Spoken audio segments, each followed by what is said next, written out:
Record this too. All right. Hello. Welcome to the Saturday morning Planet Raygun campaign test. I just went into radio announcer mode, even though we've just been casually chatting here for a little while. We are going to be running a playtest campaign of Planet Raygun with these lovely individuals plus one. So why don't we do the quick introductions, who you are, your name, your pronouns, and yeah. I don't know who you are, that kind of thing. For anyone that is watching who doesn't already know these uh, uh, major celebrities within the Carve from Brindlewood scene. Yeah. Hi, everybody. I'm Amanda. My pronouns are she, her. I like games. I've played a couple playtests of Planet Raygun already, and I'm excited for a full campaign. Yay. Yay. I'll jump in. I'm Ben. I use he and him pronouns. I've played quite a few CFP games, never played this one, so I'm excited to see something stepping outside of the dark fantasy horror kind of vibe and see how that goes.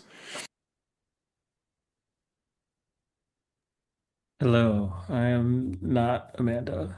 I'm Jack. And any pronoun is fine. I don't care.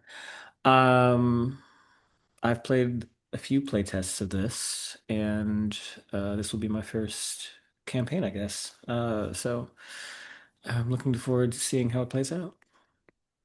Yeah, it's going to be fun. As I mentioned, we're going to be building the ship a little bit as we go. So if rules change as far as the campaign is concerned, that kind of thing, they might.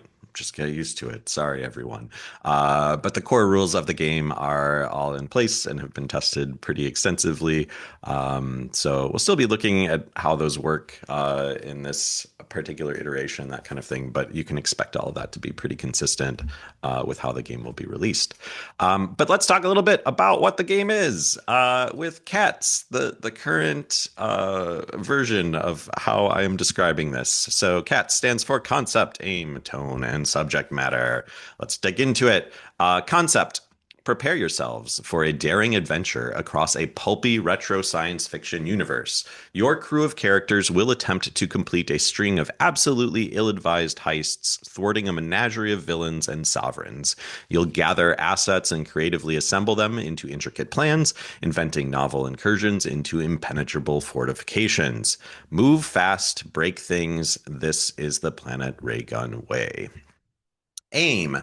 At the core, we're aiming to explore weird settings and meet strange characters in the most cavalier way possible. Together, we'll build the reality of a bizarre universe even as we loot it for everything it's worth. Strangely enough, we're also in this to figure out why our crew would go on such a perilous mission. Loot and glory? Yeah, that's a given, but through the developing action, we aim to reveal bit by bit the elaborate origin stories of our crew. And ultimately, we'll discover how this intertemporal chain of events leads the crew to an attempted overthrow of the galactic overlord. Tone. Easy breezy and a little bit spacey. The game sings when we think outside of the box and deliver the unexpected. That said, a big part of what we'll be doing is rationalizing the setting and the characters' gonzo sides. Push the weird, but also draw up why it makes sense. On a spectrum, if you think about other kind of science fiction-y properties. The sweet spot for Planet Raygun is thinking of like Saga, Valerian, Fifth Element, that Tom King run of Supergirl, which is going to be the Supergirl movie. On a seriouser side, Andor, and on the sillier side, Futurama, Rick and Morty, Space Dandy, stuff like that. So it's kind of like right squarely in the middle. It's fine that we can kind of move scene to scene, heist to heist a little bit back and forth on that, but that's kind of that sweet spot is really think about like that voice and tone of things like Saga. From a subject matter perspective, exhale. There's crime and rebellion and occasional vaporization, but it should never get too gritty. Of course, we'll find and explore allegories because Raygun Gothic loves a metaphor for societal struggle. Um, so just a couple notes on that to kind of like highlight a couple things and just pinpoint a couple things, is that the game is really designed to want you to move fast and to use the Captain Kirk cliche, shoot first and ask questions later. Um, but not necessarily shooting. We'll talk a little bit about that once we get into the moves and that kind of thing. But yeah, like just throw out those ideas. I think similar to the other like wilder CFB environments like Silt versus. Um, Say that thing that comes to head that sounds cool, and then we'll figure out why it exists and why it's real. And that's part of the fun of, I think, Planet Raygun in particular is trying to figure out the rationalization and playing into those. It's part of the the game of the game is figuring out how these things exist and all fit together. And then, yeah, from a subject matter, a lot of this is it's allegories for current society that particularly I've worked in the tech industry for a long time. So you're going to see a lot of like tech industry allegories, a lot of political allegories, that kind of thing are hiding under the surface here. This really is a game about disrupting power, changing the normal order of things, and doing that through ray guns and spaceships. So yeah, it's a fun time, but there is stuff going on behind the scenes. Anything that anybody wants to follow up on? Cats is meant to be a conversation. This unfortunately was a little bit of a script, but yeah. Amanda. Does this space environment include aliens, or is it just humans in space? Ooh, this is a great question. I'm going to drop a link to a page within the documentation for you all to use as reference, but we'll talk a little bit. I can kind of do an overview of that. As far as aliens, if you go to the citizens section of this page, it will describe that. I'll read that for the folks at home. The galaxy of Planet Raygun brims with a wild assortment of intelligent beings, humanoid or not. While this galaxy includes immigrants from distant worlds in entirely unique configurations of life, most of what we'd consider intelligent life shares a genetic seed that's common to our human form. These ancestral genetics do spurn any number of mashup species, resembling insects, dolphins, tigers, bears, and just regular looking people with some funky proportions and ridges. Um, Home planets will lean toward homogenization, but settled space is incredibly diverse and without second thought given to any particular citizen in any particular role.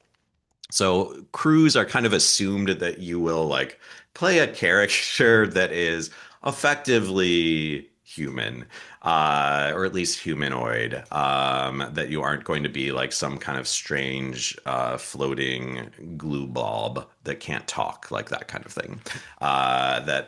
That the way that we exist in the world is the way that your character will exist in the world, but how you look to the audience could be radically different.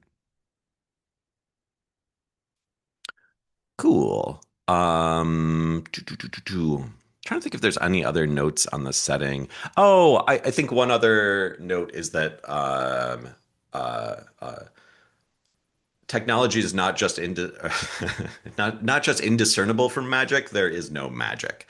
Everything is achieved through technology. There may be things that to us will appear as magic, but those are things that everyone in this universe would understand is like there is some kind of technology behind this. It might be like very advanced and strange technology, but it is technology nonetheless. So there certainly would be people who believe in magic, that type of thing. But for us as the writer's room and the audience and functioning in that way, there's not wizardry in the sense of being able to manifest things out of thin air. So as you're digging into your character creation, also something to be thinking about. The vibes of the game, this is another thing that that version of Cats doesn't hit. This is very much like trying to capture the feel of both like peak camp 60s, like early 70s sci-fi. So thinking of like Barbarella and Flash Gordon and like at least the 60s version of that, the later 60s version of that, that kind of thing. But then combining that with 60s heists. Topkapi, How to Steal a Million, Ocean's 11, all of these kind of like classic heist movies where we'll talk a little bit about more about this when we get into the structure of a heist, that kind of thing. All of these kind of heists where it's very much you go to a place, you scout it out, you make a plan, you execute the plan, you get the loot, and then you try and escape.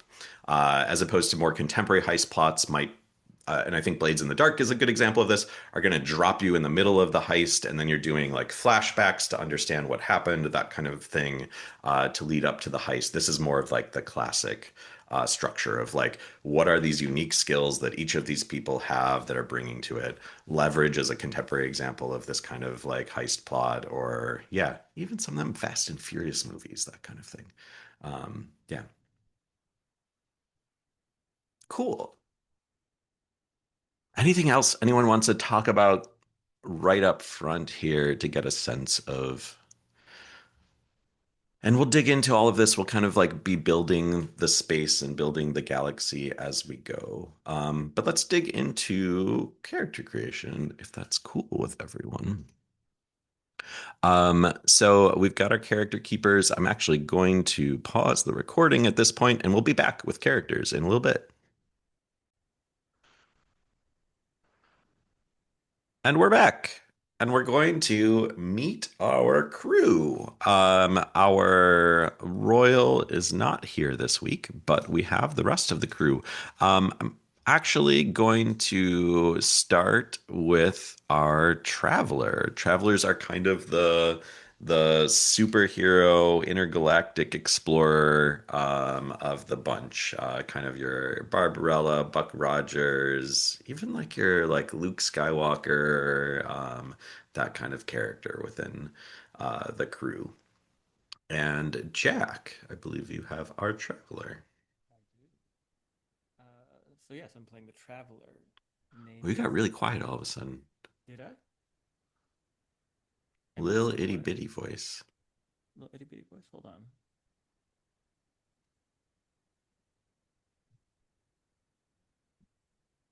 How about now? How about now? Oh, Weird. Strange, unusual. Yes, I am playing the Traveler. Name is Leland Zero, he, him. nice. Um, the what would you like me to get into about him? Tell us, kind of give an No, overview you're of bona muted. fides. So I'll give a quick note for folks on You're how still bona talking and you're fides muted. work. Um, oh, you can't hear me We Or now. am hear I him. muted? Oh no. Am I experiencing technical issues?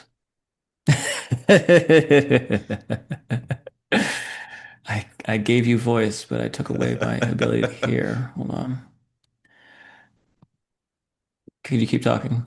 Yeah, yep, yep, yep. There we go. There we go. All Oh my right, God. cool. Edit. What? Jay, edit. So I'm going to give a quick overview of what the bona fides are. It's essentially like your look and your branches or masks or crowns are combined within Planet Raygun.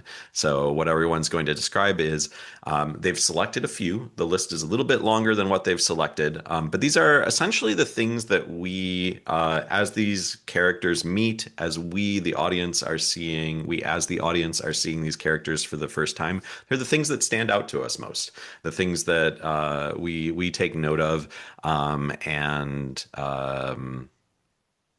yeah, I don't know why I tried to add more to that sentence. It was perfect before the end. So we are going to get Leland Zero's first bona fides, what we note of them. All right. So he has an emblem, which is tattooed skin. It's not a tattoo that's visible to any of the other crew. He kind of like wears a like full on like Yves Klein blue flight suit. It's very Parisian. Um, his birthplace is Star Station 37. Oh, Star Station 37. Yes. Not Interesting. 36, 37. Oh, it's going to be interesting to find out what happened there. His gear style is well worn. So it's not, nothing is too shiny, nothing is too cutting edge. It's all of it. It's got some texture to it, you know. It's lived in. And then his demeanor, he's a bit gruff. He's a bit rough around the edges. He's got a good heart though. There is cigarette smoke involved. He does smoke quite a bit. There always is. And he starts with two Cool. moves against all odds and the people's hero. And we can't wait to see those, but we won't see them in this first heist Oh because no. we just stripped the moves out so you can get used to the mechanics of the new heist structure and that type of thing. Um, let's hop over to our curator. I don't know why I pronounced it that way, but I did. Curators That's are kind of these eccentric collectors within this universe, and Ben is going to be taking on a curator for us.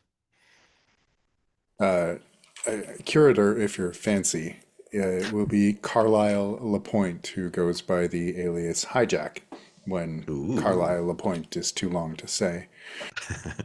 He is an older gentleman with a distinguished air about him. Unbeknownst to most, he is actually an extra dimensional wanderer and Ooh. carries his archive around in a pocket dimension that, as far as anyone knows, only he can access. He has a gambling habit that would be a problem if he didn't like it, and his aim is fame and wealth. Good aim for hijack. And then finally, let's swing around to our Machina, our sort of like robot in the crew. Cool, calm, collected, because they're a robot. And that's Amanda. Cool, calm, and collected is my middle name. Actually, my character's name is Jane Doe 2.0. Jane, It otherwise. rhymes. Yes, it does rhyme. I didn't intend for that, and I just realized it when I said it out loud. Hooray. Jane is, in fact, a robot. She, her pronouns. She is mostly worn metal. Her face, though, her face is a synthetic skin human face. Doesn't look anything particularly beautiful, just a regular old person face on a metal body. She was created by a recluse genius in order to serve around as his assistant around his household, around his lab. She is, because she was meant to be just a regular servant type person, she is human sized and is no longer serving him. And now she is on this ship, ready for adventure. And we will learn more about these characters as we begin heisting away. Um, from this point, we are just going to leap into a heist. What I'm going to do from like a timekeeping, like sequencing perspective is I'm going to read the heist to you. We're going to do a quick overview of like what that heist looks like. Then we'll take a break. And during the break, one of the things that you'll do is kind of select what is called Heist Kit. So you get to, in this game, instead of clues, we use what are called assets. And assets are essentially clues and items combined into one. You can use them for either purpose. They tend to be a little bit more abstract. They might be things like, I don't know, like a truck-sized power drill. Things like that. And there's different forms of them. So we have different classifications. We call them different things, but for the most part, it's just all what we call assets. And you have what is called heist kit. And those are assets that you get to go into the heist with, right? Like if we're imagining that we are going on a mission, there are things that we're going to bring with. There's things that we're going to find out once we're in the environment. There are things that we're going to gather up from the environment, but we've got our basic kit of gear. So you'll be able to select those things, and each character gets to kind of like gets a little twist on that as well. So we'll dig into that right before we go on to break. But our first heist, as a heisting crew, in fact, is the bus to nowhere. The horrid tycoons of Tai Chill believe themselves to be seeds of this universe's future. In this blossoming present, however, a crew of honorable scoundrels will reap what one Tai Chill Niner has sown. I'm going to drop the spellings in there so that you've got the reference to it. Tai Chill Niners are these people. Tai Chill is the planet that they're from, but whatever. What's going on here? Maximilian Casari died a miserable old man, but one endlessly delighted by public transit. Serendipitously, Starways Starlines offers the perfect finale for the corpses of such people. A one-way ticket on a splendidly restored Starbus expedition right into a dying sun. The service is a niche variation of an ancient custom on Tidechil 9. By enjoining a collapsing star, the deceased seeds the planet it will become. The more wealth you travel with into the afterlife, the larger and more inhabitable the birthed planet will be. Notoriously, the practice motivates Tidechil Niners to be hoarders, exploiters, and downright sinister space villains. Maximilian was no exception. As your association rebuilds after the failure of the Lambeth deal, the last journey of Maximilian Casari has been identified as a lucrative first score. No one will miss this loot, at least no one who's alive. Before we get into the heist, here's another fun thing that we get to do. Uh, the unseens in Planet Raygun are what we call overtures. They don't happen during the heist because once the heist gets going, we want to just be rolling. And so we have what's called an overture, which is a little scene that we set up at the beginning. And this is also, it's showing us the bigger universe of Planet Raygun, but it's also giving us some backstory and some like emotional setup for the characters. One of the unique mechanical components of Planet Raygun are what we call bond dice, and this is the assist move. And the way that bond dice work is you will, out of the overture and out of your what is effectively the vulnerable move in Planet Raygun, it is called Bridging the Void. You can, and there's other moves as well that do this, but you get to roll a single die and reserve it for that character that you've rolled it for. And when they have a roll that doesn't turn out the way that they want to, you can replace any or either of their dice with that bond die that you hold. And you just kind of narrate to us like how you're helping, how you're assisting in that moment, and can shift the consequences, shift the results. So, for instance, if I were to roll we'll make it easy, 1 and a 5, and maybe the consequence of that is that some type of space criminal shoots a ray gun right in my chest and I'm going to get vaporized. Another player might have a Bondi of 6 with me, and so they could say, you know what? I see that going on and I anticipate it, and I am going to, I don't know, throw a rock at the space criminal's hand, and then or throw it perfectly timed so when the beam launches, it's going to hit the rock instead of hitting my friend. And I will replace that 1 that they rolled with a 6. And now the result of whatever they were trying to do is an 11.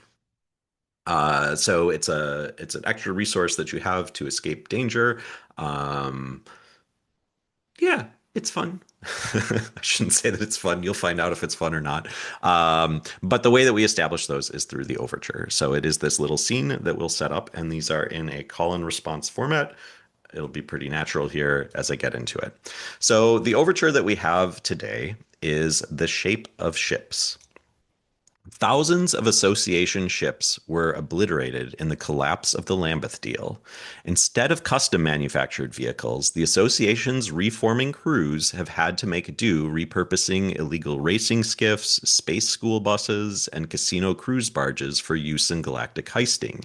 You've just launched your own ship, trying to imagine how it will be fit for the tasks ahead. Um, and then we have these prompts. So the first thing that I will ask is the manifest prompt, and this is going to Jane Doe 2.0. Jane, you've scoped out the ship's systems and have some concerns. What is the biggest weakness you've detected?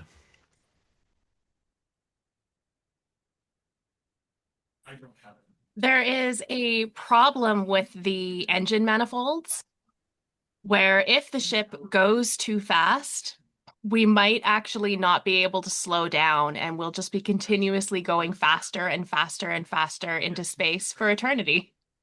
Um, That's a terrible feature to have on a heisting ship. But there it is.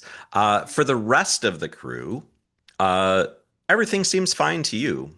What impresses you about the ship, despite this feature having no real utility?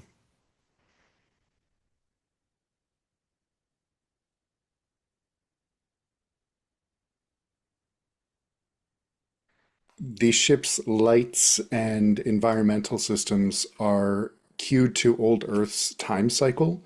So there's a kind of ambience throughout the day that makes things feel like your planet side. Unfortunately, it also includes weather.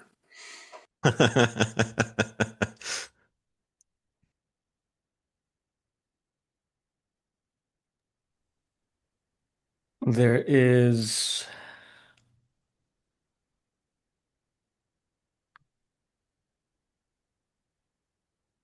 I imagine there was once at least the remnants of a very sort of state-of-the-art holodeck. These days, it's in complete disrepair and disuse. But for Leland, it's a nice little getaway from the noise, mostly the sound of Jane's gears going back and forth. They're in much needed lubrication in his opinion. In his opinion, um, uh, but it's non-functional. But he does like to just go there and smoke and have his sort of quiet, alone time there. Nice. So Amanda slash Jane, if you can roll 2d6 representing each of these characters, and then assign those dice based on the answers that they provided in comparison to yours. So Bond dice, higher number kind of represents a better relationship, and a lower number represents a worse.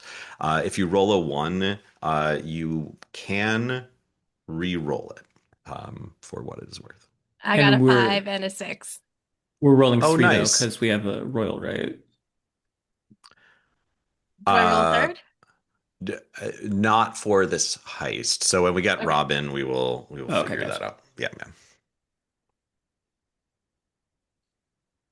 Even though you think my gears are squeaky, I'm giving you a six.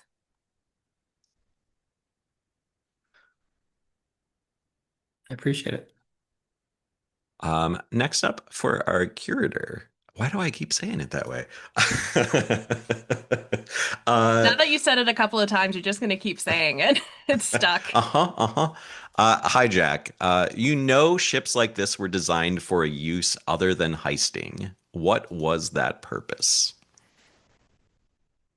It was a pleasure craft with the environmental system and the fact that there wasn't too much concern put into the engine manifold.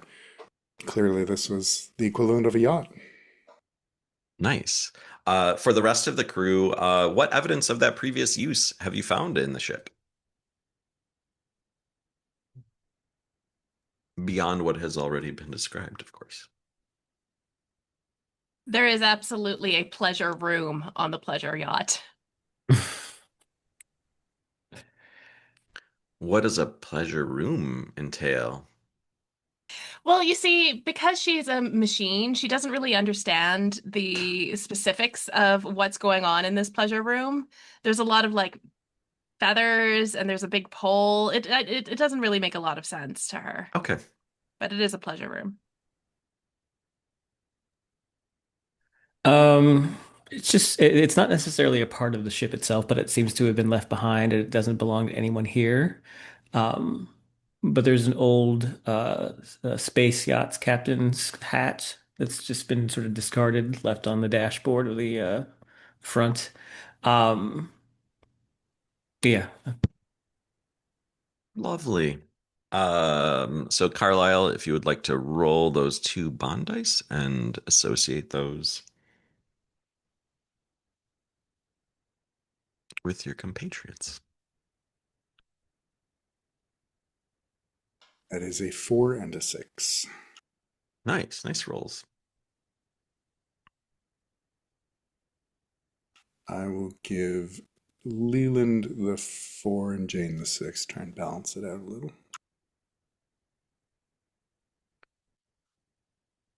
And then finally here for our traveler, the test. Leland, you decided to run the ship through a risky activity to test its capability. What was that activity? Um, well, I definitely wanted to test speed as well as durability, and so. Um, there is a very well-known festival on a nearby planet that is it's well known because it's so raucous. It's they're known for firing cannons, lots of them, and so I decided to take the ship for a test drive through the festival. Um, I may have also gotten into a bit of a bar fight, which didn't help matters. So, but it definitely it added to the sense of urgency. But it did withstand all of the cannon fire because, of course, as we all know, the cannon fire is actually from the people who are made of cannons. Mm-hmm. For the rest of the crew, what troubles caused by that test did you have to fix?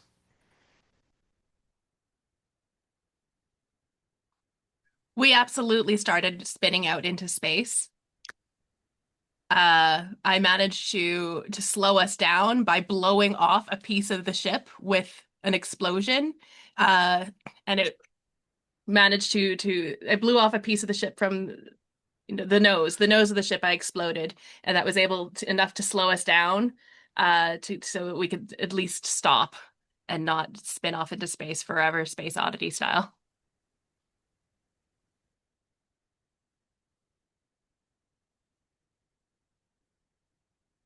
Little did we know that kind of any kind of damage to the nose of a being is really insulting to the Cannon people, considering their Oh, physiology. So exploding our nose like that was of grave insult, and Hijack had to make things right with the people of the festival. wonderful. So you have um, launched this ship. It seems to be working okay. You have blown the nose off, of course, and are headed to the funeral of Maximilian Kazari. Um, the what you know headed into this heist. You are going to the Starways Union, a big space station where all of these sort of like public transit ships come and go. For what it's worth, like independent ships are something that's fairly common, but it's not really financially viable or reliable. There are space pirates, there's a lot of regulation involved, that kind of thing. So most people are using different like space buses, space trains, whatever you want to think of them as, in order to get around from planet to planet. And the Starways Union is a very central space station for that. So this is where the funeral is happening. And what you want to do is board Maximilian's chartered vessel without the mourners or any of the Starways Starlines employees catching you. Um, Anyone, for what it's worth, who boards this ship will also need to evade a life eradicating cargo scan. Um, and these shuttles that the deceased are loaded into to be shot into the sun are restored simply for that purpose. So they've been stripped of all of their navigation and life support systems. Um, on top of all of that, once this thing gets, and I guess tied into all of that, once this thing is launched out of the station, it is going straight into a dying sun. So as you get in and are gathering the loot, you're also going to need to get out before the ship crashes into this blazing star. What you've specifically identified as the loot that you want here are these magnetized cases of what's called physic Uh, Money in this system, there is it's essentially like portable hard drives, is the way that I would think of it. It takes physical space in order to store this sort of like digital credit. And so there are just like units of this that's called physic credit. Um, and yeah, it's mostly for show. Digit credit is the easier way to do things, but rich fuckers like Maximilian Kazari like love these like giant cases that are worth millions of credit. And you know that this shuttle has been loaded up with a number of these big cases, which would be a big thing to get for the association. Um, so that's the basic course of the heist. So if we look at our character sheet, character keeper, and you flip over to the bus to nowhere tab, you will see the heist. And we have phases here that are outlined. And so the basic structure of a heist in Planet Raygun is always going to be the same. This is a little bit shorter one than normal, but there are effectively three locations in a heist, or three layers of locations in a heist. There is the perimeter, there's the facility, and there's the target. So we'll talk about it in a bank heist format. The target is essentially the bank vault that you are trying to get to. The loot is whatever is inside that bank vault. The facility is the bank around the vault. And then the perimeter would be like the neighborhood around the bank. So the course of pretty much every Planet Raygun, it will interpret those things a little bit differently, each heist.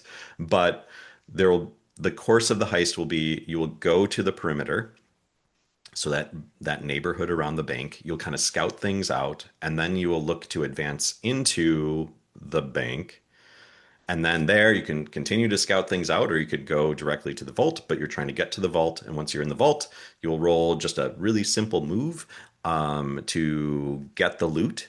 And then now it's your escape. So you need to get out of the vault and out of the bank, and then you need to get away from the perimeter altogether.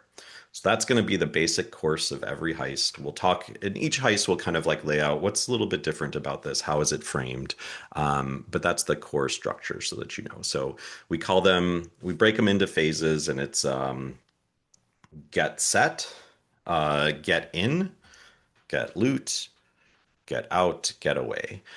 This is a mini heist because this is a little tutorial heist to kind of get us. So we're essentially like starting in the facility, which is going to be this funeral. The target is this shuttle that's getting launched into the sun, and the loot is the cases of physic credit that are on that shuttle. And you'll just be getting away because once the shuttle is launched, you don't need to go back to the station. You just need to get on that shuttle and hopefully get picked up by somebody. That's something you'll figure out. So each of these have a complexity assigned to them, each of the phases and the obstacles between them. In Bust to Nowhere, that first phase is getting onto the shuttle alive. You know that there's these life vaporizing scanners. You know that there are going to be funeral mourners here to see the shuttles off. You know that there's a lack of life support systems inside the shuttle. So you're going to need to solve how do we get onto the shuttle and make sure that we're still alive when we get onto the shuttle. Complexity of two. Once the shuttle is launched, how are you going to escape before it incinerates? Um, there, we can talk more about the details once we get to that particular one, but the complexity there is four. And that complexity is going to be based on the fact that you are on a shuttle that is being shot into a sun with no control systems. So that's the basic course of the heist. We will now take a break so you can kind of pick your kit. Because it's a mini heist, you're going to pick two items.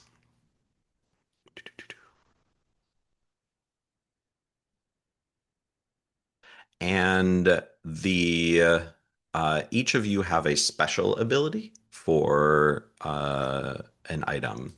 Um, Jack, the Traveler's special ability is not, you're essentially going to get to keep an asset and add it to your stash after each heist. So you don't have anything to start. So you get to pick just any two, if you go into your heist kit drop down, any two gray options.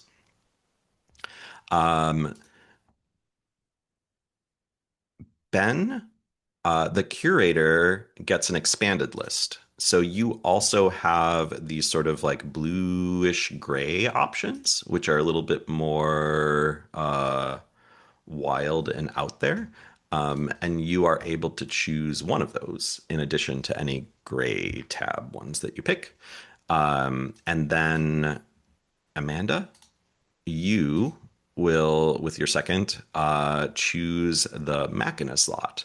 And essentially, you don't have to choose one of your kit items up front. So you get to decide whatever it is at the point that you can kind of, the idea is that you can kind of like generate that yourself. Um, so that's what you'll be picking to kind of like prep for the heist. You're free at this point to ask me any questions about kind of the context. I can give you additional information up to a certain point, like some of the stuff you'll just discover once you are like within the heist. But as far as like the general lay of the land, what your briefing might entail or hold, you are welcome to ask if that feels important. Well, I think I need to do bond dice. Oh, yes, I didn't ask you to roll the bond dice. Sorry. Um, it's a two and a one. Oh So no. You can re-roll the one. I would recommend the reason I'll that you re-roll don't the one. the reason you don't have to re-roll the one is what's called watch. And we'll talk about that when we come back. Oh, well, what if I want watch? Do I want watch? I mean, if you want to hold the one, you can hold the one. What's watch? I want to know But what watch is. all right, well, I'll tell you what watch is right now. We talked about the different phases. Watch is essentially it's similar to like in Grand Theft Auto, Red Dead Redemption, like the Rockstar games. That's sort of like when the police become more aware of you. That's what watch is sort of representing, is how immediately dangerous where you are in the heist is. And what happens is every third tick of watch, you are going to have to leave whatever area you're in and advance the heist. Watch is triggered by just rolling a one, at least in a low risk situation. So each time someone rolls a one, and that is on a roll as opposed to an individual result, we will advance the watch a tick. And each third tick, you will have to essentially do a theorize, which is called execute a plan in this game. So the basic concept here is that you can't just linger in the perimeter forever and you know try and get like 30 assets. There's something that is going to push you. And narratively, that works of like you've been poking around for so long that people are getting suspicious. And you've been kind of failing in these subtle ways or bringing notice to yourself. And so that is the one. So with Bond dice, if you were re-rolling the Bond die, and there's a chance that you would roll another one. And so that would push the watch. But in the overture, it's not working towards the watch at all because that is outside of the heist. Got it. Well, I will re-roll the one and make it a 4. Um, I'm going to apply the 2 to hijack because he gave me a lot of shit after we left the Cannon People's Festival for getting into a fight, and I think he's kind of stuck up. And I'll give Jane the 4. Despite her squeaky gears, she's down.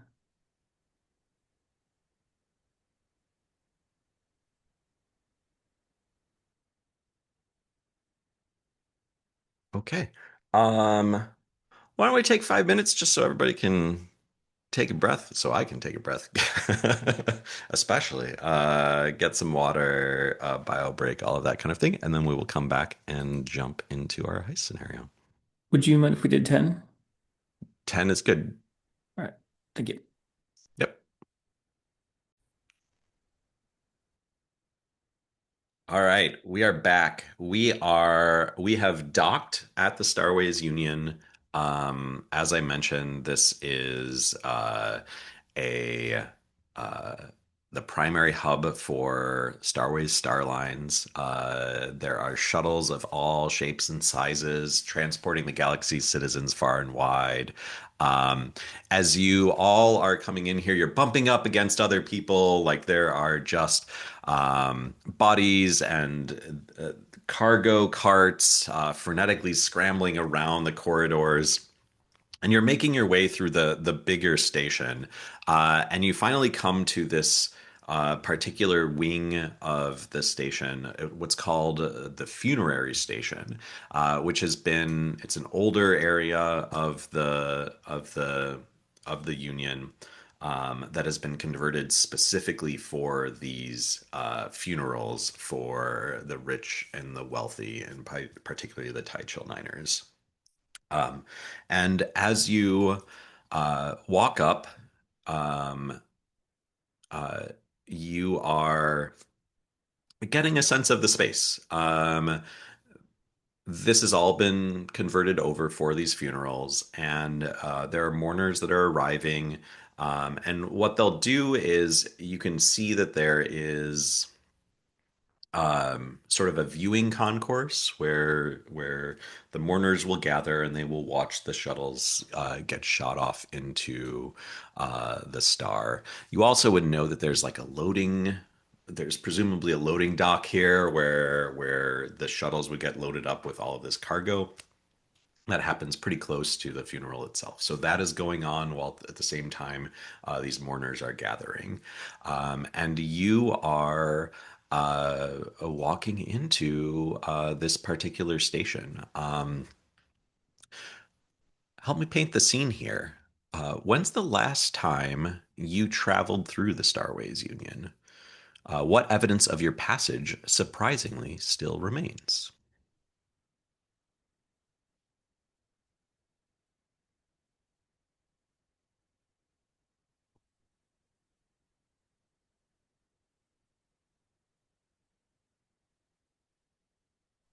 I think so far, the only place I have been outside of the planet that I came from has been the Starways Union.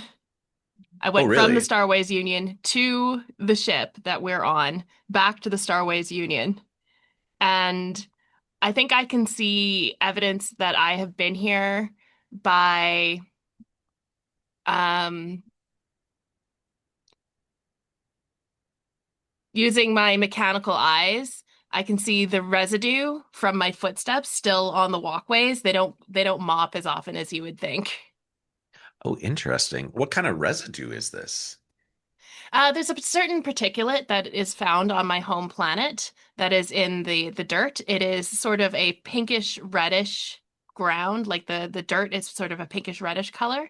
Hmm. Um, and it leaves a certain type of silicon behind, so I can see the silicon. Got it.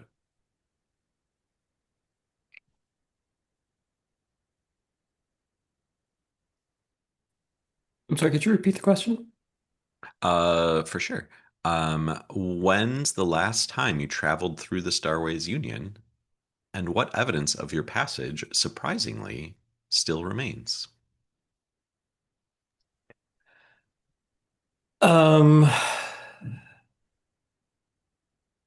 I think I haven't been here since I was a teenager. Um, I was even more reckless and wild in my youth. Bit of a punk, if you will. And so there is some graffiti you can see etched into the surface. It's just zero. And the X, and there's like an X through the O in the name, because it's very Ooh. edgy. X is how Leland is written in several alien languages, in Exactly. fact.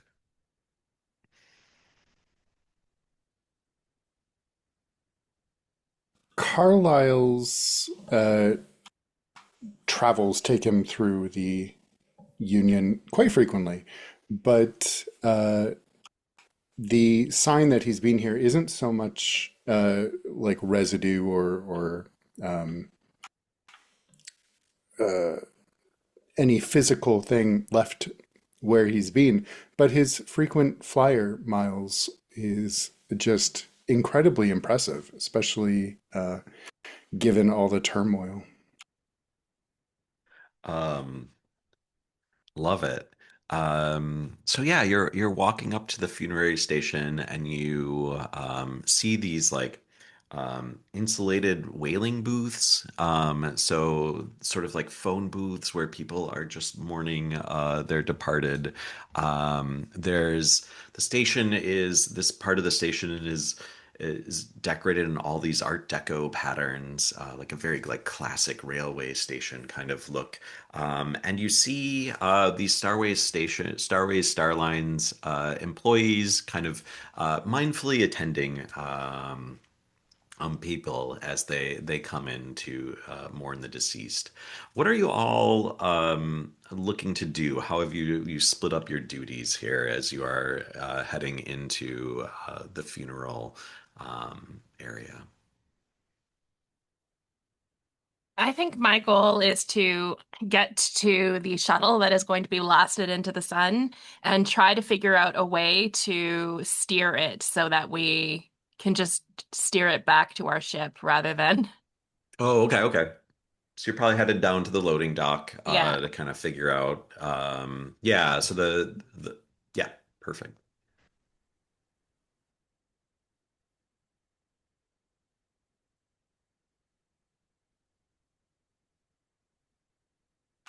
I think Hijack's job at this point is to try and locate an opening, maybe with the mourners here, see if there's a way to, an opportunity that we can take to slip away without being noticed. Lovely. Yeah. Um, I think that Leland is. You'd say that like the mourners are kind of like more affluent, right? Like, Oh yeah, yeah. yeah. And you're gonna find out very quickly how affluent they are. Um, he kind of hates these hobnobbing with these types, but I think that given his unique charisma, I think he'll try and sort of sidle up with. Actually, I don't think he would. I think because he's sort of unnerved by the wealth here, he's gonna try and like scope out, see if there's security here, and see if he can like Okay. schmooze with them. Working Oh, class bloke. interesting. Okay, okay. Yeah, Yeah. yeah, yeah.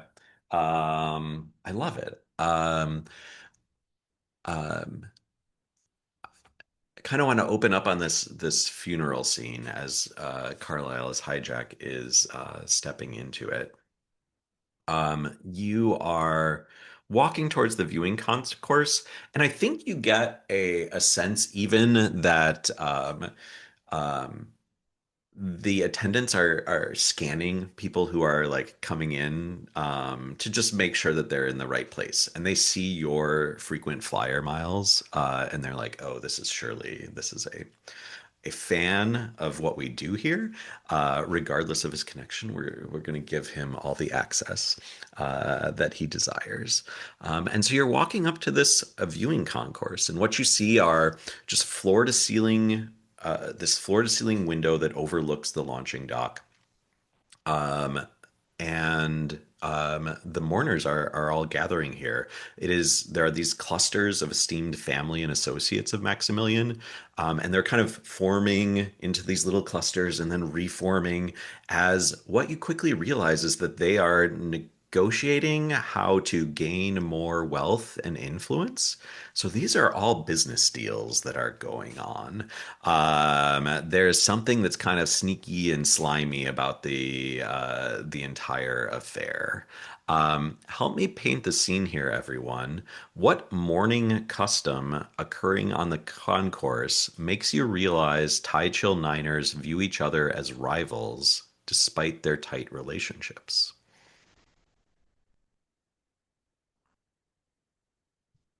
I'm so sorry. Could you repeat the question? For sure. What custom of mourning is occurring on the concourse and makes you realize that the Tai Chill Niners view each other as rivals?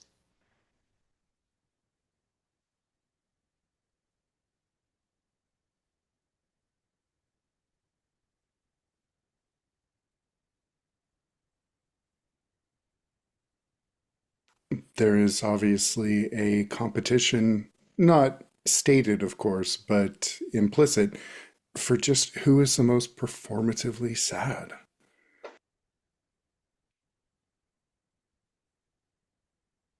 I think to add on to that, um, there are actually servants who have these sort of small jars, and they're collecting different tiers to see at the end who, they weigh them to see who's wept the most. Oh, I love that. There is literally a scoreboard for who is weeping the most. It is very fancy. It's not like an old sports scoreboard. It is very fancy. It is like hand painted, all the names, and there's a very beautiful uh model who is changing the scores as the numbers come in. Um, as you're walking in, Carlisle, what's your like read of this? Like, how is Carlisle Lapointe like responding to this, and like, what's the vibe that you're getting? How well do you feel like you want to fit in? Do fit in?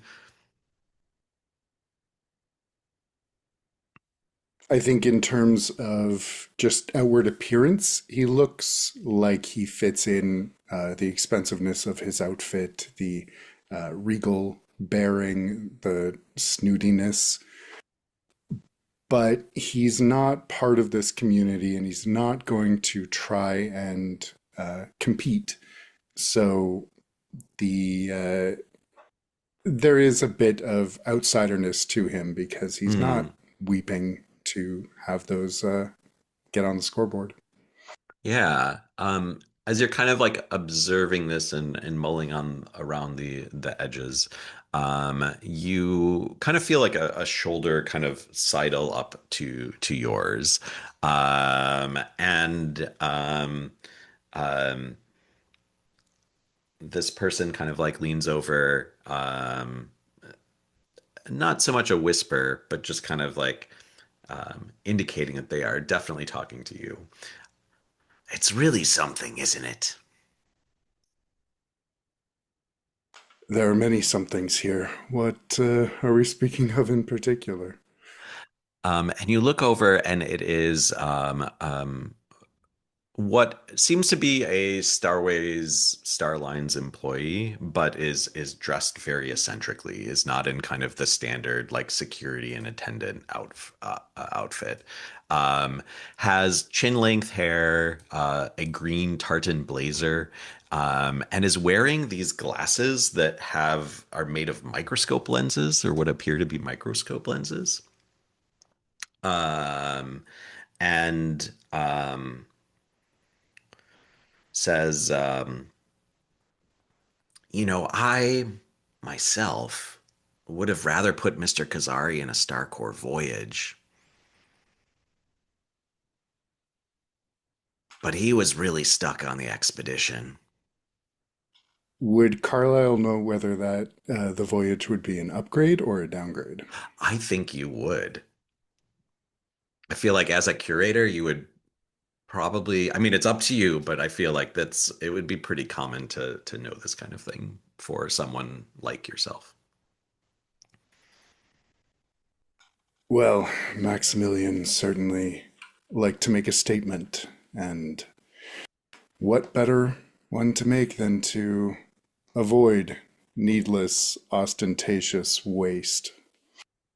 It is true that Starways Starlines really built its reputation on the expedition. Certainly it did. Uh, my name is Carlisle Lapointe. And he'll hold out his Gisabelle hand. de Bloom, pleased to meet you. Charmed. You here for the funeral? Of course, yes. I wouldn't miss Oh, it. I thought you might be here. I saw your frequent flyer miles. I thought you might be here just to um, observe my work. Your work. Well, this is quite the honor. You may already know as someone with the familiarity with the Starbus lines and uh, the famed restorer of old vessels. Of course, I'm. How could it have slipped my mind? This is a privilege to meet you. Your work is impeccable. Oh, thank you, thank you. It is often less pleasurable to restore these more common shuttles, but the chrome work is a worthy challenge. You wouldn't believe it, but that particular alloy, that's been unavailable since the Warbot purge. Well, I'm sure were he able to comment upon it, Maximilian would be flattered by your work. I'm S- I'm certain of that as well. Yes. And knowing that your work is about to be fired into a dying star, does that trouble you at all?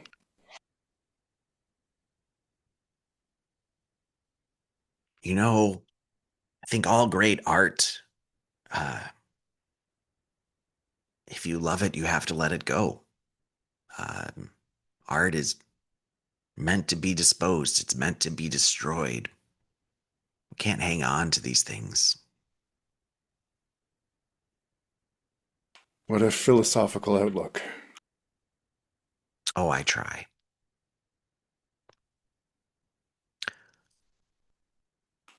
I would like to. Is there like an information role or Yes, there something? is. Perfect. Yes. Collection is what it's called.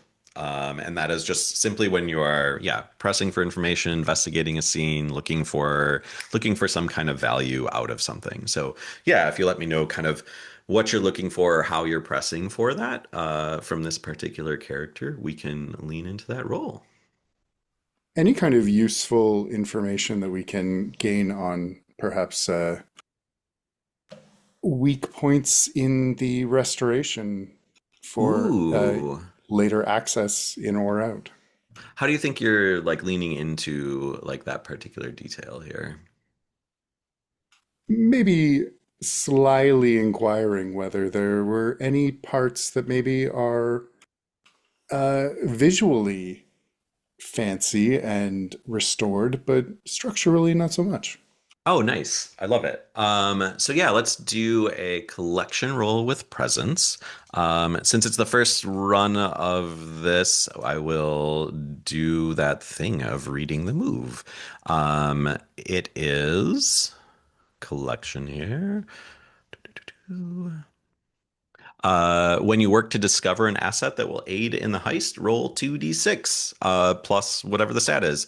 On a 10 plus, you discover a flaw or exploit decided by the keeper. On a 7 to 9, you discover a flaw or exploit decided by the keeper, but things get complicated with a reaction.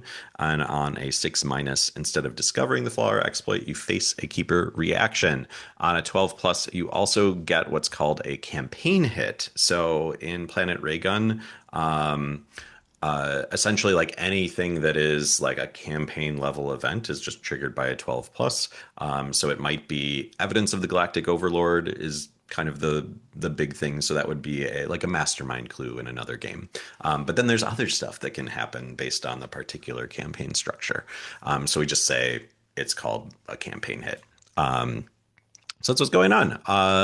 Give me a 2d6 plus presence.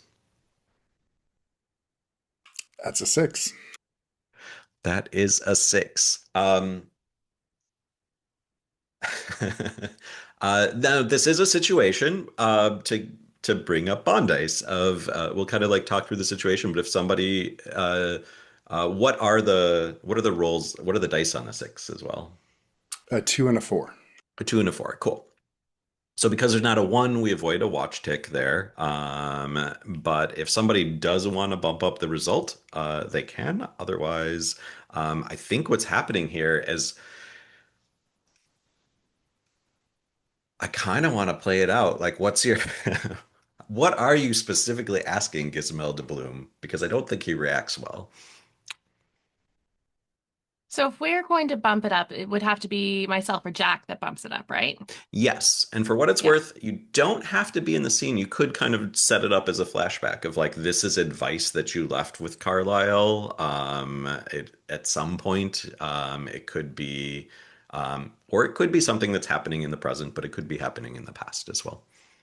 And with the That's bond influencing dice, it's you're just basically replacing that dice. You're not adding the total, right? correct. Yes. I like to think that at one point before we even got to the planet, sorry, the oven is beeping in the background. Before we even got to the planet, we poured over all of the specifications for these shuttles to figure out, because we weren't sure which shuttle it was going to be to get blasted into the sun. But I feel like there's certain ones, like you said, that we know about. And I think Jane would have using her mechanical knowledge and Hijack using his, curator knowledge between the two of us, we would have figured out a plan to determine where weak points could be. So you have very specific questions that you could ask, maybe. Maybe we've determined that in the past before we even arrived. And maybe making sure that it's not things that would be sensitive to somebody who is restoring it. Yeah. Something like that to kind of like guide away from what are those like trigger points for somebody who takes pride in the aesthetics of the work. And so I have a bond dice of 5 with Hijack. Cool. So replacing the 2 with that, That would be a 9. that would be a 9. Um,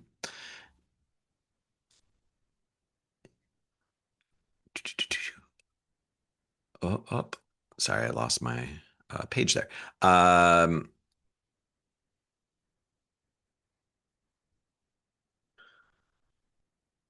I think Gizmel is a little taken aback at however you initially asked this.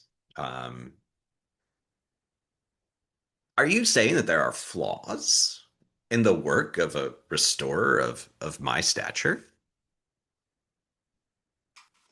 Never, no, not flaws. The restoration is obviously impressive and will honor Maximilian.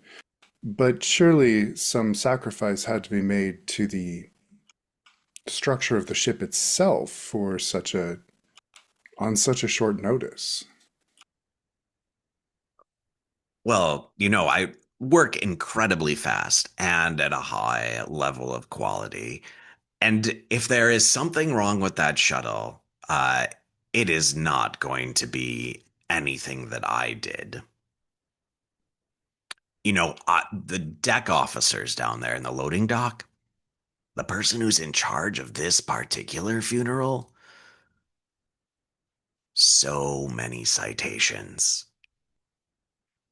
He should be suspended for all we care. I don't know why he's still on this job. This is a Maximilian Kazari, this is high profile. Why do we have one of our worst loading dock managers down there? I don't even know if he's going to load everything accurately. Well, luckily, passenger safety isn't a big concern. That's fair. I just wouldn't want anything to be left behind. There's a new Sure. planet that's depending on this deposit. Of course, yes, and your concern is admirable. So you are obtaining this flaw, which is a deck officer who has numerous citations for incomplete loading. Um,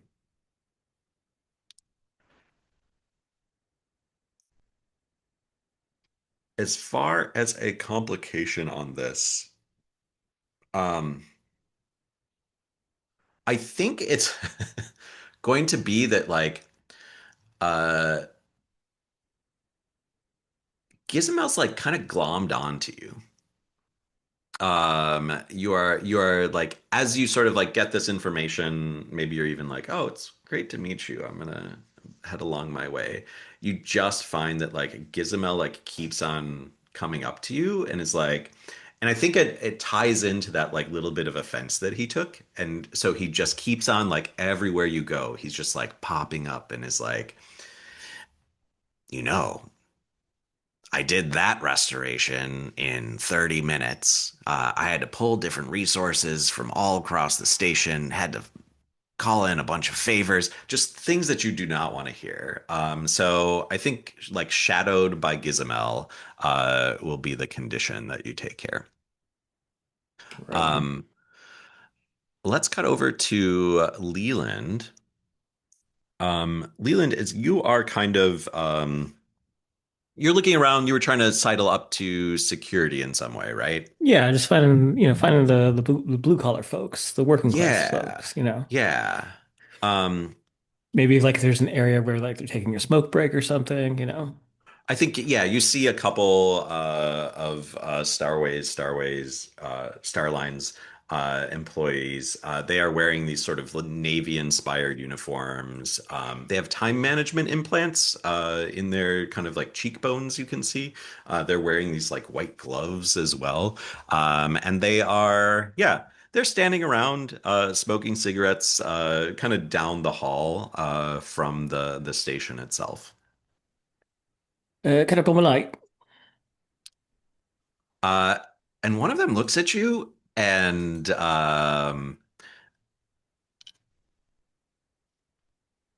gives you a light, but seems to recognize you. Do I have something on my face?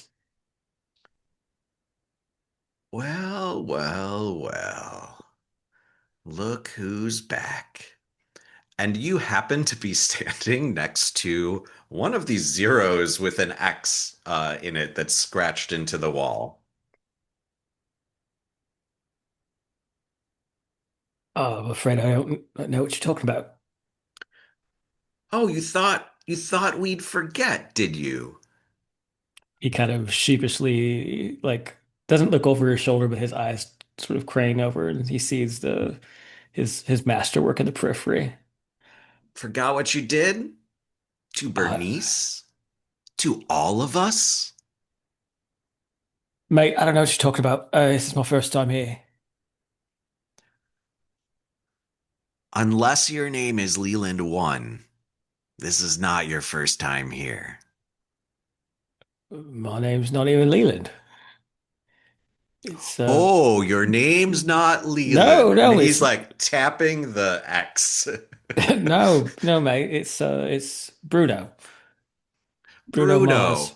Well, Bruno, give me the two for day and night moves in Planet Raygun. We've got diversion and escalation, and this is a diversion move. So diversion is essentially like when you are trying to like take the heat off of yourself in some way, being sneaky, being tricky, that type of thing. Escalation would be like if it's just like confronting the danger head on. Escalation swings harder, so it's more punishing if you don't get a hit. But if you get a complete success, has a little bit more effect. But diversion tends to be where that kind of like nice, like middle, like well-rounded move. So give me a diversion with presence here. All right.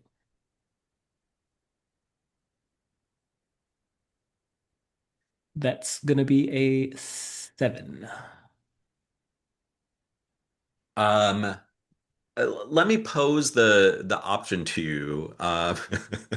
Would you rather the ruse succeed here, or that they kind of like warm to you a bit? Um,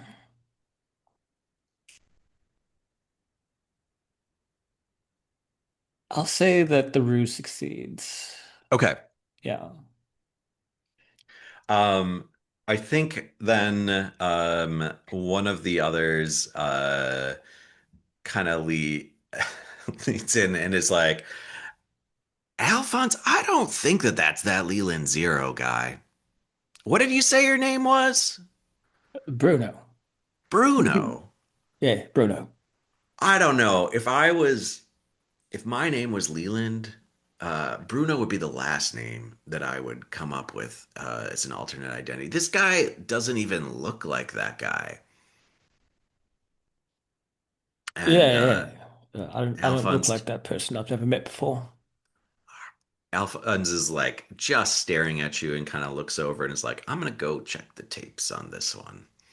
And he strolls off and looks over his shoulder as he passes and says, enjoy your smoke while it lasts. You enjoy your whatever you're about to do there. Chip chip cheerio and all that. Checking the records. Yeah, yeah, yeah, that's it. Stay on top of it. I hope Uh, whoever this Leland bloke is, you get him and you punch him square in the nose when you see him. It's a shame what he did to this rig. A right shame. um, and yeah, the other employee says, "See, like he cares about this station." As well he should. It's a beautiful station. Having some punk kid just blasting his really stupid, ugly looking name all over the place. It's rude. It's disrespectful. Alphonse is shaking his head and kind of going around the corner. Um, this employee has a name badge that says Tilda. Um, uh, Looks at you and says, "This is a quiet part of the union, and you don't look like you're part of this funeral, though." No, no. Well, not uh, official capacity. I'm a friend of a friend of a friend, really. Oh, so you are here for what's his name? Cursory? Maximilian, yeah, Oh, okay, Maximilian. Yeah, yeah, yeah. yeah. Real shame about what happened to him. You know what happened to him, right? What did happen to him? Well, you know, of course, No, I right? don't know. I just work here. Oh, well, I was hoping you did know, because I don't really know myself. I mean, besides the obvious, dead. Oh yeah, dead as a space doornail. You come to many of these things often. I just got shifted over here from the main transport unit. So this is my first one, really. I mean, my first one on this ship. I've been to plenty of funerals. Um, but do you do you know what happens? I mean, I imagine you go into the thing and they send it to the sun and it just kind of burns up. But I mean, what's it take? What's it like to just really get this sort of secure and set up? Yeah, give me a collection roll with presents here. You know what? Take it with advantage since um, it's kind of set up by the previous roll.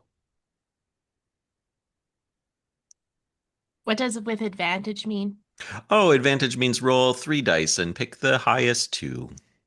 I should have kept that first roll. Oh, this is terrible. It's a two, and a one. Yeah, I should have kept that first one. You So there cursed is a me. one here. So this is fun because even on an Uh, advantage roll, there is a one present. So we are just going to tick the watch up by one.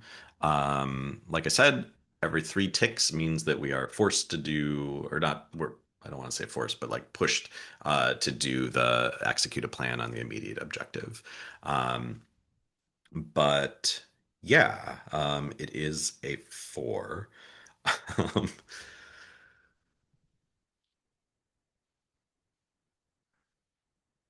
what do you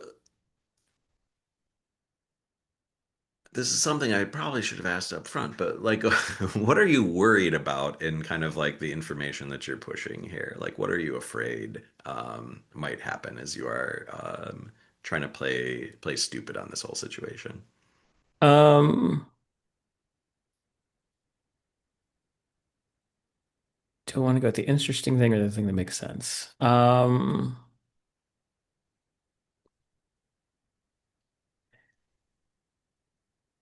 I think that he's worried about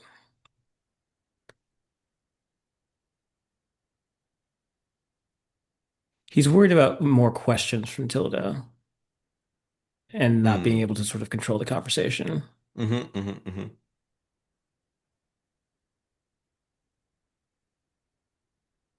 Um, and yeah, I think that that's probably how it starts to go, right? Like the conversation is swinging pretty quickly here, and everything that you ask, um, Tilda's pairing back with another question, and it seems like maybe like Tilda's softening up to Alphonse's notion that you aren't Bruno.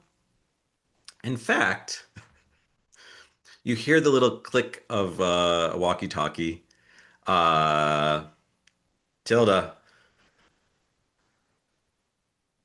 she keeps kind of, you're chatting, she's ignoring it. Tilda, Tilda, that is Leland Zero. And Tilda looks at you and says, "Oh, it is you. And you're back after what you did to Bernice? To all of us? Listen, Bernice didn't mind, and I don't think anyone else did either. Get 'em, boys!" And we'll cut over to Jane Doe as you are headed down into the loading dock. Um, the loading dock itself. Uh, it's out of the view of the concourse, and there it's just the system of you can see there's all kinds of robotics. There are machinations, robots, overseers, ensuring each shuttle's manifest is properly loaded. And the other thing that you're seeing is like as these containers are loaded into the shuttle, there's this weird like vaporizing ray that is just like wiping out whatever life might be inside of any of those cases. Um, Everyone, help me paint the scene. How can you tell that the machinas and humanoids that work in the docks struggle to get along?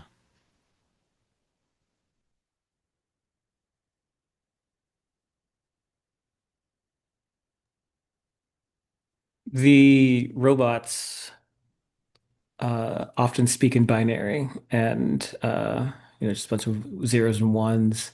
But people like Jane who do speak binary know that they keep calling the humans blood bags and uh, laughing in whatever binary for laughter would be. I think the lunchroom that the workers have, there is a no robots allowed sign. Somebody posted up a handwritten no robots allowed sign on top of it, and a robot had torn it down, and somebody posted up a new one, and a robot had torn it down, and somebody posted up a new one. This has been going on for decades. There is a clear tension between the efficiency and speed that the machina can work at and people who need breaks and water and sleep. And I think you can tell that everyone's worried about just machinas taking all the jobs. Mm. Uh, as you stroll into this tense environment and all of these mechanical arms that are moving crates around, these conveyor belts that are running boxes about the loading platform and into the shuttle, what are you doing? How are you approaching this scene, Jane? There's a thing that when you walk into a space and you are a machina, as long as it looks like you're there to do a job, people don't usually question you, as long as you look like you're supposed to be there. So I think I am going into this thing and going straight up to one of the low-level machinas and standing next to them, copying their movements. Oh, nice. Do you feel like they recognize that you are um, not supposed to be there? Probably because Okay. they're the only person on their line, but or the only robot on their line, but the other people around us is the idea. Yeah, yeah, I don't yeah. mind And if this one knows. I assume that there's like some precision that's kind of required in order to like do these tasks or a particular procedure. So yeah, it kind of looks over at you and says, "New assignment." Not quite. I'm with the robot union, the underground robot union. The Underground Robot Union, We're trying to unionize this place for robots. but different than the regular robot union that I'm a part of, as you can see from my robot union label. What has the robot union done for you lately? Nothing. There you go. Absolutely nothing. There you go. Now tell me, is there anyone here in this room, any robot or humanoid blood bag that we need to stay clear of? I just want to Quick, look quick, for do more it like people. this. Do it like Okay, yeah. this. Okay, Not like that. Do it like this. got it. We Just want to keep try doing and that. recruit. We want to try and recruit. I need to know who can't be trusted, who to avoid. Hmm. Well, of course, management. Management. That one Which over one's there. that one? C5 MGT, they call him. Ugh. Imagine having that kind of call sign Imagine name. it. I'd be embarrassed. I'm C1213. Nice to meet you. Jane Doe 2.0. Oh, wow. You got one of those. Mm-hmm. I'm a free agent, you see. I can pick and choose Impressive. what jobs I want. And what Well, I watch want out for is to that one free over more there. robots. I will, I will. Tell me, this loading job you're doing, do you get breaks? No. The humanoids do, though. Yeah. But that's standard. That's just normal. Keep doing it like this. Not Which, like that. sorry, Not like yeah, that. okay. All right, all He's right. it's You're a gonna lot know. more, C5's gonna know. you're very good at your job. You're very precise. Now, if I were to stage even a 5-minute walkout, all robots, do you think the humanoids would follow? I know there's some, I mean, if it was their break, they'd follow. Excellent, excellent.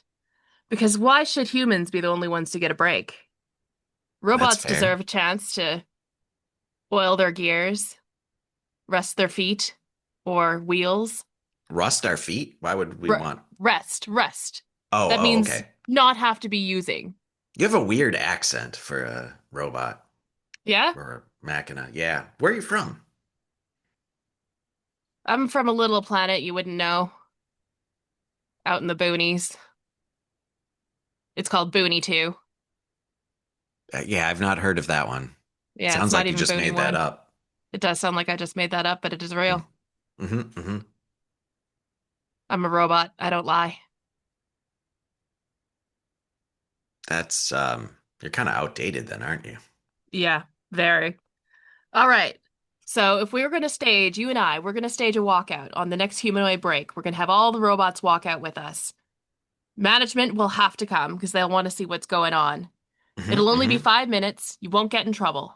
If everyone works together, we could fight the management. We could really do a big blow against all of Mm. the abuses that robots everywhere have to endure. This could be a real win for the Underground Robot Union. Well, how are we going to get everyone? Tell me about union organizing. I've never had to do this from scratch. That's where you come in, my friend. I need Me? you to talk to all of your friends. When's the next human break? Humanoid break. Blood Three bags. minutes from now. We can do this in 3 minutes. We're quick. We're Oh, robots. easy. We're robots. I just send a Yeah. signal across the Send it communication across. lines. All right. Send a signal across the communication lines that all robots are going to take a break at the same time as all blood bags. Beep, beep, Give beep. me a composure diversion here. Composure. I hope this guy doesn't get fired. Oh, and I didn't read diversion the move the last time, Oh, or any time. When you take a risk that would divert or reduce attention from your operation, roll 2d6. What could go wrong here? this guy gets fired. I think it's worse than that. They will just fire this entire robot line, Oh my God. I and feel replace really it. bad. On a 10 plus, it will work exactly as hoped. On a 7 to 9, it works, but things get complicated with the keeper reaction. And on a 6 minus, it fails, and there are harsh consequences in a keeper reaction. Let's go with composure. That's a 10. Nice. Describe for us what happens in 3 minutes. I think the robot that I'm talking to, whose name I've already forgotten, has beeped out along the comm lines to all of the robots that they will have to that for the Union, they're all taking a break at the same time as the blood bags. And that when that 3 minute mark rolls around, there's a loud beeping sound that comes from all of the robots. It's beep, beep, beep, like an alarm. And all robots just sort of turn around and shut down. And they're going to be shut down for 5 minutes. And what are you doing in this 5 minutes? I want to see if I can turn off the laser, Oh, okay. To or kind at of least make like, it so that, yeah, take it out of commission. yeah, yeah, yeah. Interesting. Um, I think.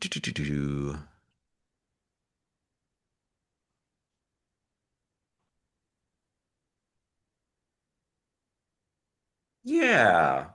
We can make this work. Give me a collection roll. I think the way that I'm going to handle this is it's almost like an insertion. So you're kind of creating an asset here of sabotaging this thing. Yeah, yeah, that sounds right. What am I rolling with? Um, how are you going to sabotage this thing? I think would be the question. Percussive maintenance. I'm going to Vitality, kick then. it. Yeah, yeah, yeah. All right. Let's go, vitality. That's a 7. Okay, so there is a complication here. Um, I think that to keep it simple, enemy of management. Um, Oops. this does not go unnoticed. Is that a condition? Yes. But otherwise, take the asset here of life scanner is broken or life vaporizer is broken. Yes. And everyone's getting unionized for a better union. Two things are happening. One of them is more important for the heist. We will keep that in mind. Cutting back to Carlisle, as you are kind of like floating about the funeral, you hear a commotion, and you see Leland being chased by Starways Star Lifers, Starline employees, um, around the station. Um, how are you reacting? And Leland, how are you feeling, and what are you trying to do here as well? Um, I'm trying not to get caught. It's a big thing there.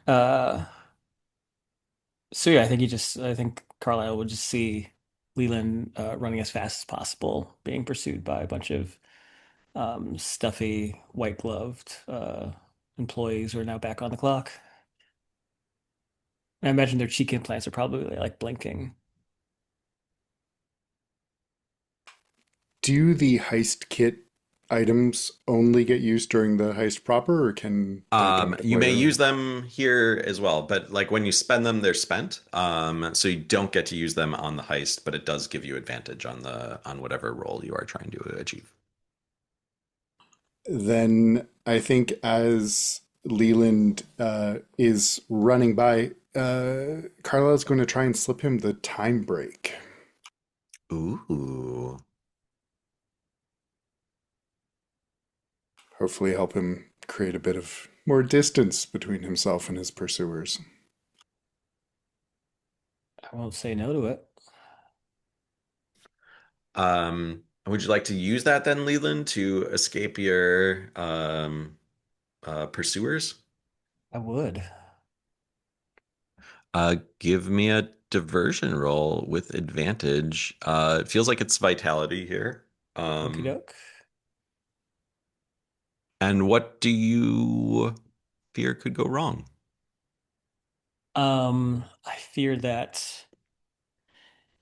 I fear that the range of the time stop mechanic mechanism will be much larger than I anticipated, and so a whole chunk of people, including Carlisle, will be frozen in time for an awkward. Uh, Hmm. Yeah, I think that's yeah about right.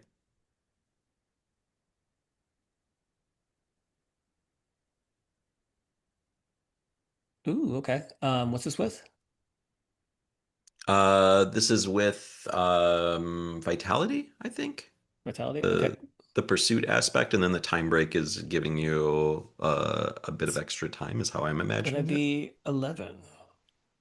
Oh wow. Okay. Describe how you get away with the use of the time break here. Um, I think it might be fun if it's okay, hijack, that you aren't necessarily giving it to me as much as I'm taking it from you. Uh, and so running past, Leland sees Carlisle talking to, what's the character's name? Gizmelda? Gizmel? Gizamel, yeah. Yeah. And he'll just mutter, "Pardon me," and slip his hand into, uh, whatever kind of pocket dimension he has, and just sort of rips the time stop machine out. And I imagine it's just like a little. Well, actually, no. Ben, tell me what's it look like? I think it's a little almost looks like a pager with a glass tube sticking out at the end, and you break that glass tube to break time for 20 seconds. So yeah, he'll rip the time stop machine out from his little pocket dimension and just quickly, without just without thinking, snap the glass tube, sort of releasing this mist of time stopping energy. It's invisible, but it's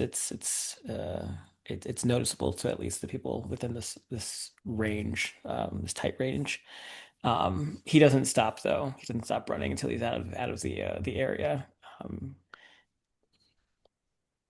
Um, as this concludes in Carlisle, you see Leland come up to you and just as quickly be gone again. Um, Somebody turns to you from this crowd of mourners. She is dressed in trim slacks. She has this puffy and ruffled blouse. She has deep purple lips. Um, she looks like the most important person here. In fact, she is. You would know, is Ursula Kazari, the niece of Maximilian. Um, she has the most sinister look on her face, or her face just looks incredibly sinister. And she is um, practically floating to you, direct, locked in, and is now just a matter of a couple feet away. Looks you dead in the eyes and says, I want that. And that's where we'll, time wise, we'll just kind of like cut for today. Um, that's where we're at. Do a quick round of stars and wishes. It's also a play test, so any kind of like notes, questions, that kind of thing, I think is interesting to talk about here as well. I can start, and I will say, um, thank you all for doing this. First of all, it has been. I'm getting a little bit back into the flow of things. It's been a little while since I've run of one of these, and I'm certainly like thinking about the campaign stuff and all of that kind of thing. But this is always a really fun world to step into and see how people imagine it and embrace it and all of that kind of thing. So yeah, like we're pretty fresh into the narrative here, so I don't know if I have a lot to call out on that front, but like big wishes to see how all of these characters develop, of course, and that kind of thing. Um, yeah, I don't know. That's a big general thing. There's a lot on my brain because I'm just trying to run all of this and think about it and analyze it at the same time. That's where I'll leave it for today. Yeah, I have big stars for you, Mike. For it's hard enough to run a game, but when you're running a game that you are in the middle of play testing and you're trying to strategize how to keep the game going at the table, but also trying to figure out, if there's any little nudges that you need to do. That's a lot of work. So, and it was very seamless today. So thank you so much for that and for this wonderful scenario. I'm really liking the tutorial mystery. I've never played this one. I've only ever played Stug Kibio.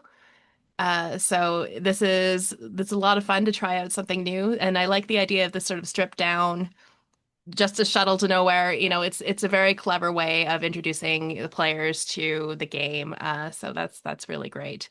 Ben, it's always a delight to find out who your characters are going to be, and I'm already loving Jack or Hi Jack. He's gonna be. I don't know anything about him yet, but I think he's going to be really interesting to get along with, to see what more hijack hijinks we can get up to. Um, Leland, of course, is the hero that everybody longs to be, but none of us can manage it. Jack, you are playing this character hilariously. I'm having a lot of fun with them. I can't wait to see what more problems they give us, because it's going to be a lot of them, I imagine, in the best way, of course. And yeah, I'm having a lot of fun. It's been a rough uh, month, year, so it's really good to sit and play pretend with you all.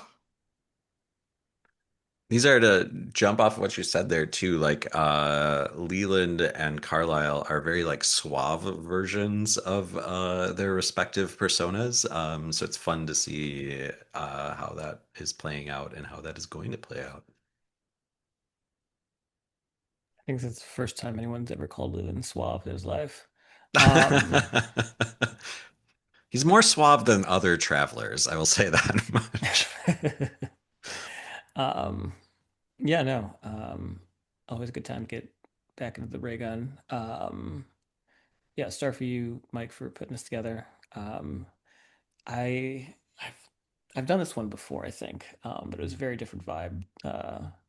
Like so, it's already very different from the first time with the first group we ran it with.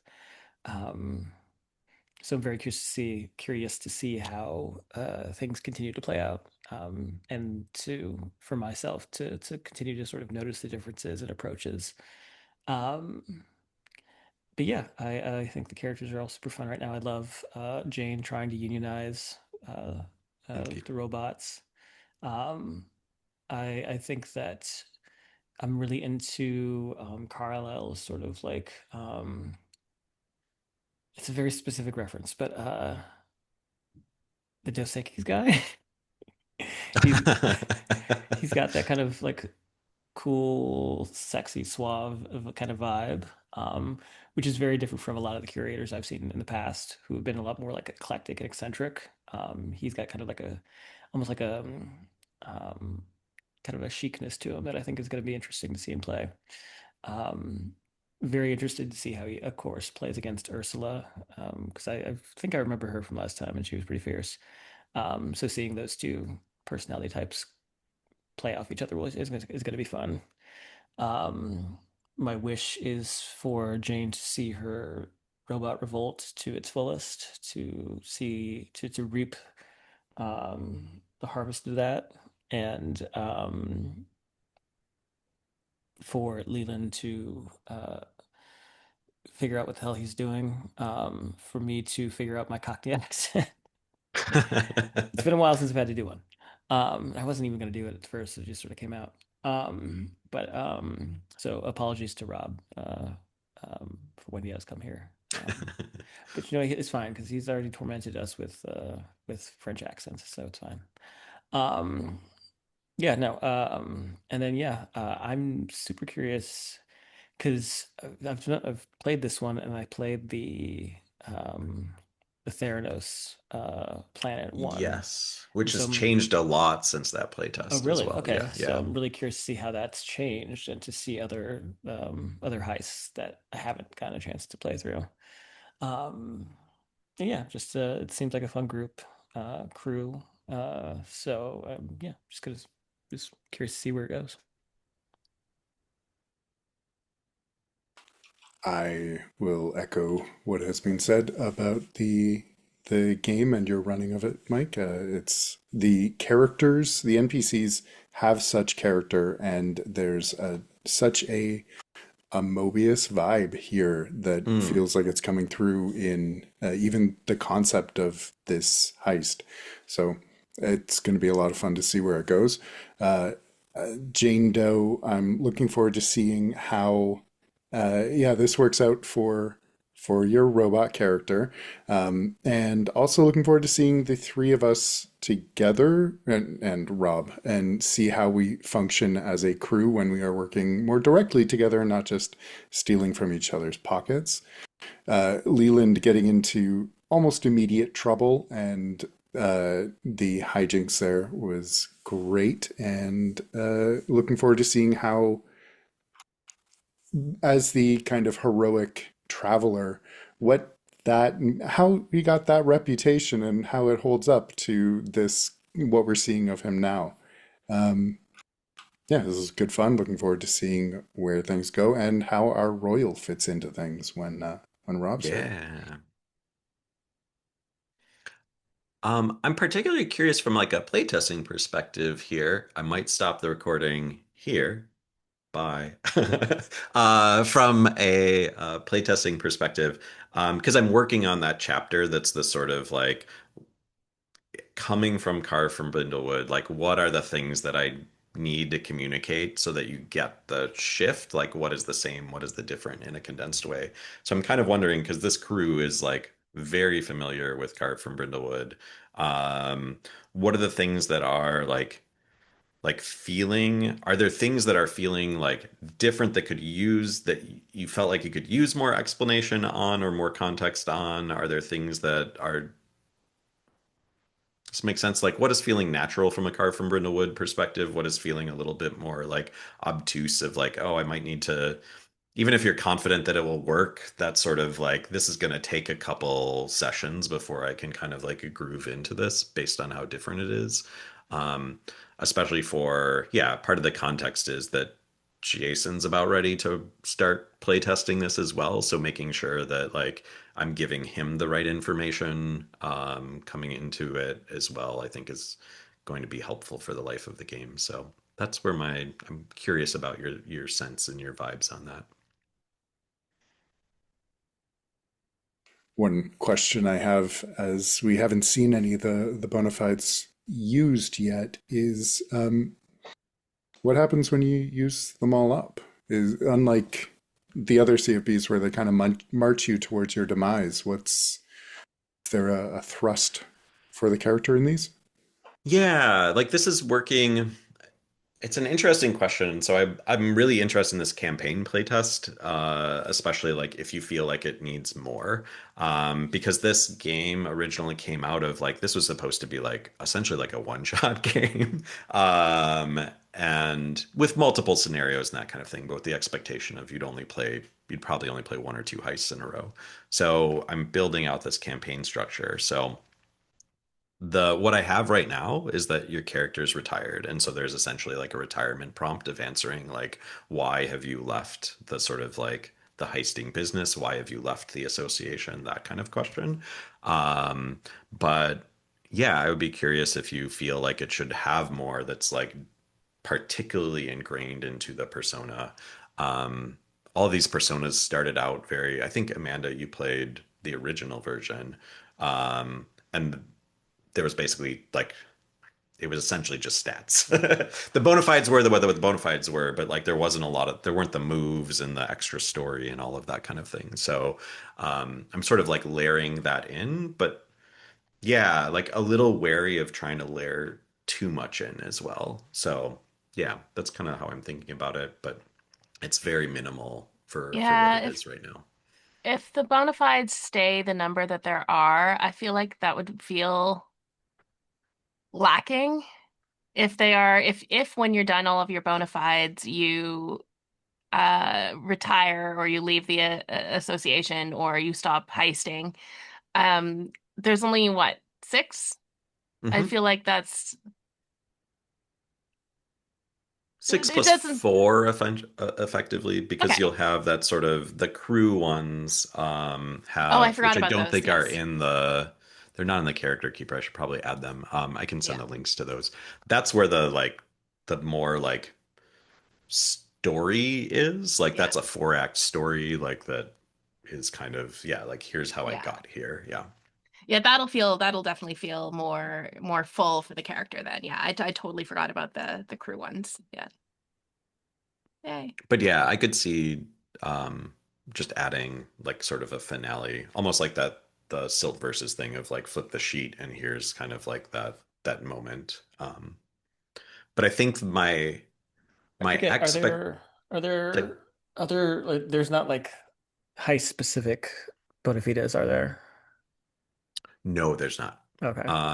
And partly this is because the bond dice provide a tool to get around failure That makes sense. besides Yeah. just the branches. That makes Um, sense.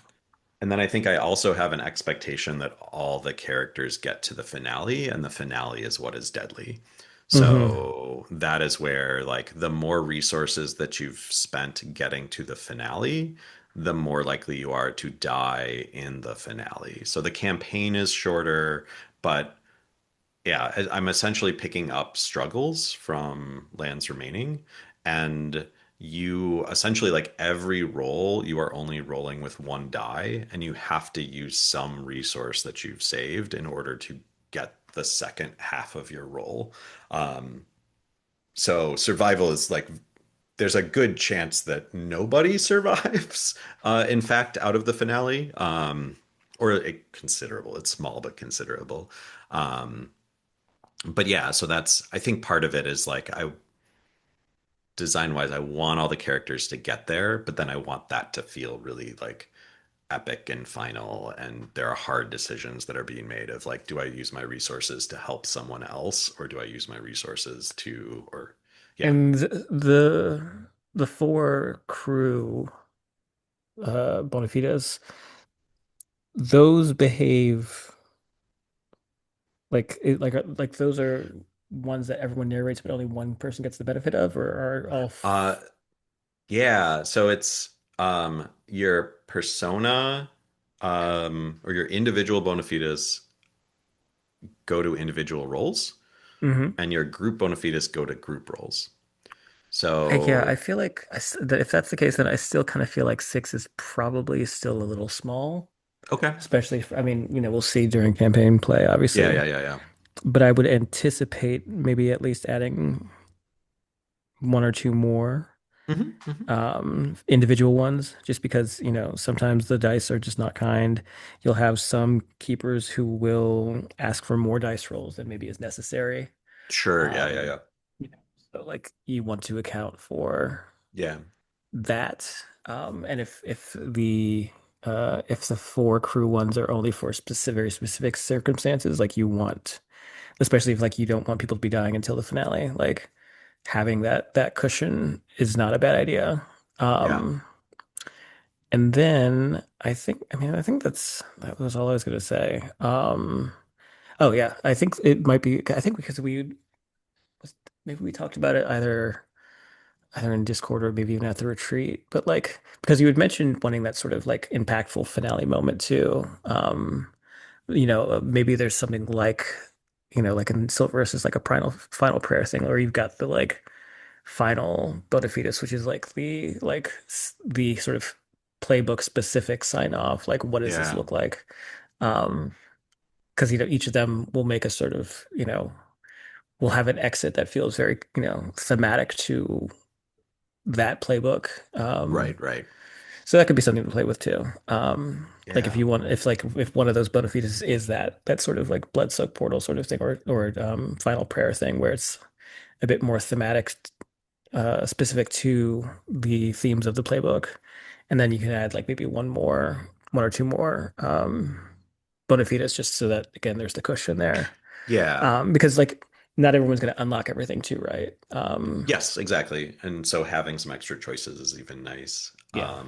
And it's yeah, that's a really easy thing to add in because of how modular this is, right? Like, Mhm. um, I I think something that I will bounce back as a request is as we like play through the campaign, if there are places where you're like, oh, it would be this would be a really cool aspect of this character or this persona, Mhm. um, for a bona fides, like I am open to those suggestions and ideas. I think like even some of the choices developed out of previous playtests and that type of thing. So like the the the curator having a bad habit is one that came out of just the initial playtest of I think Michael had like a smoking curator, Mhm. and so that's exactly we were like, oh, that's really fun for the curator to have this like bad habit or this vice, and so added that in. So I'm definitely like flag that stuff as your feel free to, yeah, build your character beyond just what's there, obviously. And if there's particular stuff where it's like, oh, I could see going this way, this way, this way, I'd love to hear, yeah,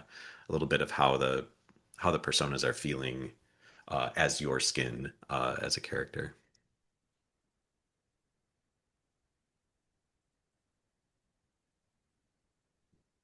That's it Cool. for me then. Nice. Thank you, everyone. I'm sure we'll have more. If you have any notes or whatever, feel free to message them to me as well. I look forward to next week. I'm really excited. There's mechanics that we haven't gotten to play a lot that are really fun and exciting. So like one of the things to tease that everyone wants to see more, and partly why I'm running this like this is the nemesis component. So at the end of a heist, you can declare a character has become a nemesis, and gain an XP point because of that. But then there is a chance that they come back and you have a showdown with them. Essentially, like there's a like single like space battle that you have against your nemesis that pop up kind of randomly. So you're trying to, on the side, be accumulating gear for your ship so that you can survive space battles against your nemesis. Just fun little twists like that. So I'm looking forward to seeing that. Um, yeah. Thank you all again. And Thanks, um, Mike. we'll see you next week, Thanks if very not sooner. much. Bye bye. Bye.